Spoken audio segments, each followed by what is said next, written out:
What's going on? Anthony M. on the check-in. Listen, this is a continuation of how to become a police officer. Okay, I have some corrections to make.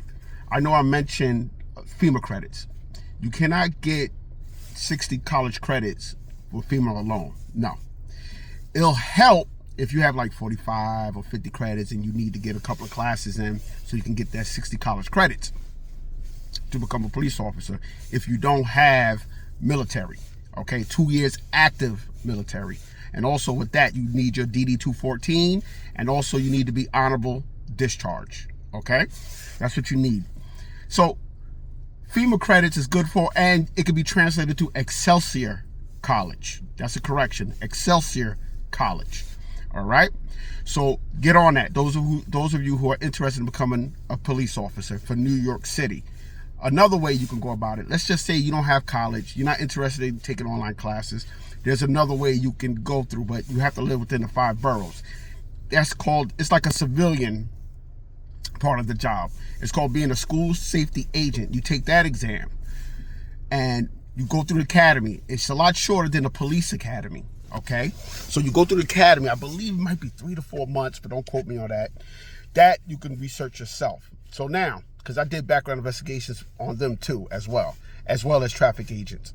So you will go through that and go to the academy, pass, and all you need is a high school diploma or GED. You go through that, and then I believe in 2 years of service, you can take the promotional exam. The downfall of that is that you go into the academy again for the police academy. You get college credits for that, and you get peace officer status, meaning you could be a correction officer, and all that other good stuff. So while you're working on getting your 60 college credits to become a police officer, after you graduate from that academy, I don't know how much credits you get, because you do get law, you get behavioral science, you get physical, all right, physical education, PT, and there's one more, law, behavioral science, PT, and it was one more class you have to take. Oh man, it escapes me. Law, behavioral science, PT, and police science. Okay, you get that, police science. How can I forget that? So as you go through the academy, you do get college credits. That's for police officer as well. I believe it's upon completion of the academy, I want to say they give you 15 college credits, something like that, or 30. It's 30 college credits. All right. It's 30 upon completion, if I'm not mistaken. And for school safety agents, there's college credits, but I don't know the amount, but you could definitely look it up. But you do get college credits for that too. All right, and then you work on that, and then you get your 60.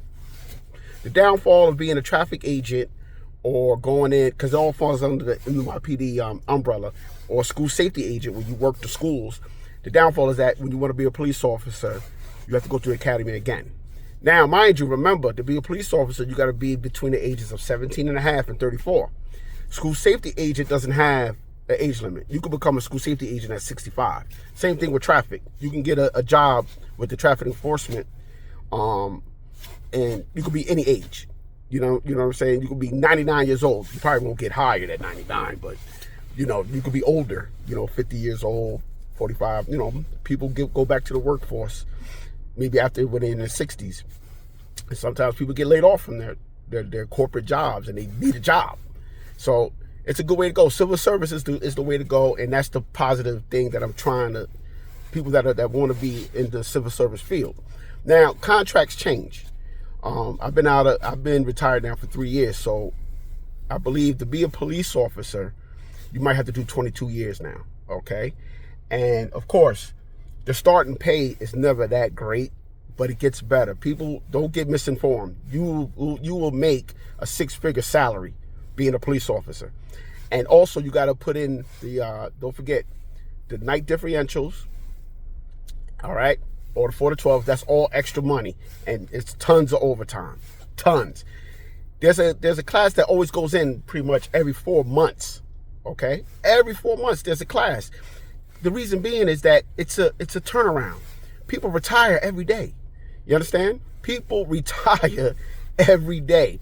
Civilian members of the service, as well as police officers, people retire. So they got to put a class in to replenish those numbers. Okay?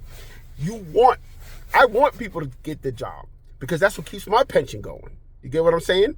And it's like a revolving door. Cops get fired. I know this is the down part of it, the sad part. Cops get fired for whatever reason.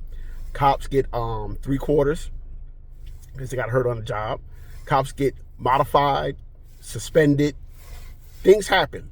So you need to replenish those numbers every time. You know what I'm saying? And the way the process works, once you take the exam, forget about it, wait, your list number will eventually be called. You'll be notified and to come down for your mini medical. Now, you can postpone it. Your exam is good for 4 years, and sometimes it get extended. If you got something going on at the time, if you're attending college, because I had that too. You know, I will call candidates and be like, oh, this is my last semester in college. Oh, okay. It's just a little note saying that he'll, you know, start the process at a further time, at another time. You get what I'm saying? But they have to write on what they call a 17B. Okay, stating that, because of course I could say anything. It's like a checks and balance. I could say, yeah, he's not, you know, he's not interested at this time. Oh, okay, but you need proof of that. So I would email them what they call a 17B, where they'll write, oh, you're attending college at this time, and that you will start the process at a later date upon graduation or whatever. Or I'm currently in the military. I can't start the process right now, etc., etc., etc. And then they'll send that back to me, and I will forward it to the supervisors, all right? So that's the way that works. You can postpone as many times as you want. You can go into the very last class, but there's constantly classes going in. They always check the budget, make sure they can put a class in, and that's it. Because people, recruits, candidates, they resign the day they're supposed to go into the academy. It happens all the time. When it's time for them to go in and they're getting sworn in, they might have just got a call that the state troopers called them. Or they just got a call that another PD called them. You understand? This happens. Or they get a change of heart. They say, you know what, this ain't really for me. I'm not dealing with this. You get what I'm saying? I'm going to go back and work at my dad's deli. Or I'm going to go back and work at McDonald's. Or I'm going to go back and being a carpenter before I, you know. And just to add on, and just to remind everyone that health benefits, pension, okay? And you can also put more money to the side, like a 401k we have as well, but it's called a 457, deferred compensation. When I was on, you can also pad up your pension by doing 50/50 and ITHP. What are those things? ITHP is increased take-home pay. That means you put more money into your pension, so in that way your pension will be a lot bigger when it's time for you to go. Like mine. That's why I'm only working part-time. So that and 50/50 is after, that's money after, before taxes. It's after taxes. So you don't pay taxes on it again because you already paid taxes on that money. And that's another nice little piece of change you get upon retiring. So it's a lot of perks. It's a lot of good things. Yes, it is stressful. Yes, it is dangerous. But 90%, I'll say 95% of the time is pure boredom, okay? The other 5%, it is chaos. And a lot of times you're going to see things that average people don't see, okay? All right, you're going to see that. But yeah, anything you want to know about how to become a New York City police officer, if I didn't cover it here, you could definitely hit me up, ask, message, and I'll definitely answer any questions, all right? Like I said, and the career goes by fast. I started off July 2nd, 2001 in the academy. We were the 9/11 class. So during 9/11, when the planes hit, which was crazy, I was doing a 4 to 12 at the police academy at the time. At the time, the police academy was located on East 20th Street between 2nd and 3rd Avenue. So I was asleep because I had a routine. Because in the academy, I was in Squad A, Company 2, okay? And they flip-flop. Squads A and Squad B. Now, Squad A, that week, we were on the 4 to 12. And then it was reversed. The next week, we'll be on a 7 to 3 tour.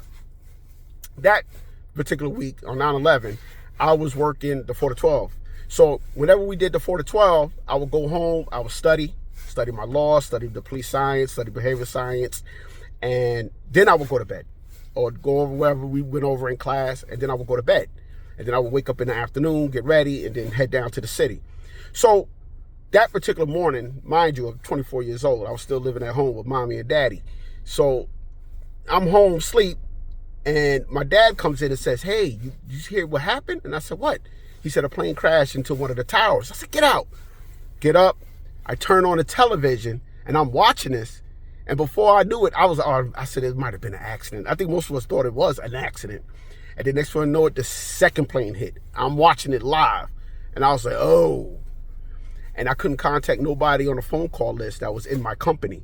So I finally got in touch with some, I forgot her name, Cunningham. So she lived in Yonkers, and we met up. At that time, it was called A&P off of McLean Avenue in the Bronx, on the border of the Bronx and Yonkers, to meet up to go to the academy.